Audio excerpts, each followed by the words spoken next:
السلام علیکم۔ قرآن کے خلاف بہت سے مورچے بنے، کچھ اپنوں نے بنائے، بہت سے غیروں نے۔ آج کا مورچہ، امام بخاری صحابی کو شیعہ سمجھتا تھا۔ جی آپ نے بالکل درست سنا، آپ کے کان بالکل ٹھیک ہیں۔ ابو طفیل ایک بندہ ہے، اسے روایت پرست صحابی مانتے ہیں، ٹھیک ہے۔ امام بخاری نے اس بندے کو شیعہ میں سے شمار کیا ہے، اور یہی وجہ ہے کہ اپنی کتاب صحیح البخاری میں اس بندے سے روایت نہیں لی۔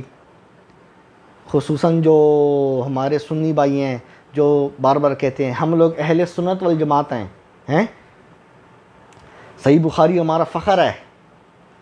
یہ آپ کا فخر ہے؟ آپ کا جو امام ہے، امام بخاری، وہ صحابی سے روایت نہیں لے رہا، بلکہ اس پہ یہ الزام لگ رہا ہے کہ وہ شیعہ ہے، اسی وجہ سے نہیں لے رہا۔ اور یہ بات کون کہہ رہا ہے؟ خطیب بغدادی۔ جس طرح امام بخاری محدث ہے نا، اسی طرح خطیب بغدادی بھی ایک محدث ہے، چوتھی صدی کا، ٹھیک ہے۔ خطیب بغدادی چوتھی صدی کا محدث ہے۔ اس کے بعد ابن عساکر آتا ہے۔ ان دونوں نے اپنی صحیح سندوں سے، جو اہل حدیث کے مطابق صحیح ہے، صحیح سندوں سے یہ نقل کیا ہے۔ کس سے؟ ایک اور بڑا محدث ہے، یعقوب الاخرم۔ یعقوب الاخرم، یہ محدث جو ہے نا، جب اس سے پوچھا گیا کہ یار یہ بخاری نے روایت کیوں نہیں لی اس صحابی سے، تو پتہ ہے یہ محدث کیا کہتا ہے؟ یہ کہتا ہے کیونکہ بخاری اس کو شیعوں میں سے سمجھتا تھا کہ یہ بندہ غلو کرتا ہے تشیعوں میں، کہ یہ بندہ تشیعوں میں غلو کرتا ہے، یعنی حد سے بڑھتا ہے۔ اسی وجہ سے امام بخاری نے اس سے روایت لینا مناسب نہیں سمجھا۔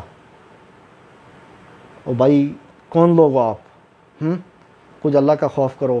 صحابہ کرام کو بھی نہیں چھوڑا، ان کو بھی سنی شیعہ میں تقسیم کر دیا۔ پھر آپ کہتے ہیں ابو جعفر تنولی صاحب آپ ہماری روایات پر انگلی اٹھاتے ہیں، تو کیوں نہ اٹھاؤں میں انگلی؟ مجھے بتائیں۔ صحابہ کرام تو وہ ہیں، یہ تو نبی کے خاص لوگ ہیں،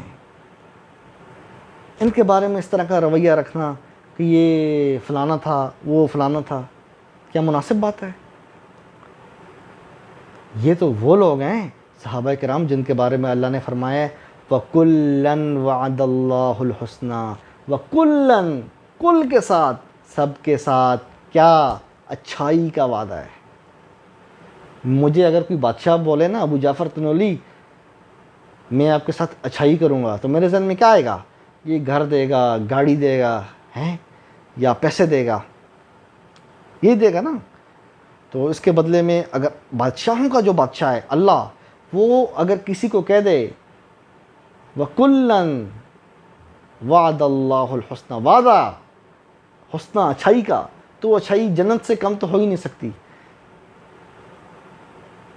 تو جتنے بھی نبی کے اصحاب ہیں شروع سے لے کے آخر تک، حتیٰ کہ کتب تاریخ میں بھی سب کے نام تو نہیں ہے نا، قرآن میں بھی سب انبیاء کے نام نہیں ہیں۔ جتنے بھی انبیاء ہیں جن کا قرآن میں نام ہے یا نہیں ہے، سب ہماری سر آنکھوں پر۔ اسی طرح جتنے بھی صحابہ ہیں رسول اللہ کے، وہ سب ہماری سر آنکھوں پر۔ یہ کہنا ہے کہ یہ امام بخاری کی تو بالکل غلط بات ہے۔ یہ امام بخاری نے کیا یہ اچھا کیا ہے کہ کسی کے بارے میں یہ رویہ رکھنا کہ یہ شیعت کی طرف مائل ہے تو اس سے میں روایت نہیں لیتا؟ جتنے بھی منکرین قرآن ہیں جو صحیح بخاری کے عاشق ہیں، جو امام بخاری کے ماننے والے ہیں، روایت پرست، میں آپ سے پوچھ رہا ہوں کیا آپ کے امام نے صحیح کیا ہے؟ اپنے ضمیر سے پوچھنا، ٹھیک ہے دوستو۔ میں آخر میں پھر آپ کو قرآن کی طرف رجوع کرنے کی دعوت دیتا ہوں۔ اللہ کی کتاب کو تھام لو۔ یہ جتنے بھی فرقے ہیں، دیوبندی، بریلوی، شیعہ، اہل حدیث، فلانا ڈمکا، یہ خود بخود ختم ہو جائیں گے، کیونکہ جب سب کا سلیبس ایک ہوگا، سب کی سوچ ایک ہوگی، تو پھر پھڈے بھی ختم ہو جائیں گے۔ ٹھیک ہے رونا؟ اپنے بھائی ابو جعفر تنولی کو اجازت دو، چینل کو لائک کرو، سبسکرائب کرو، پھر ملتے ہیں انشاءاللہ۔ قرآن زندہ باد۔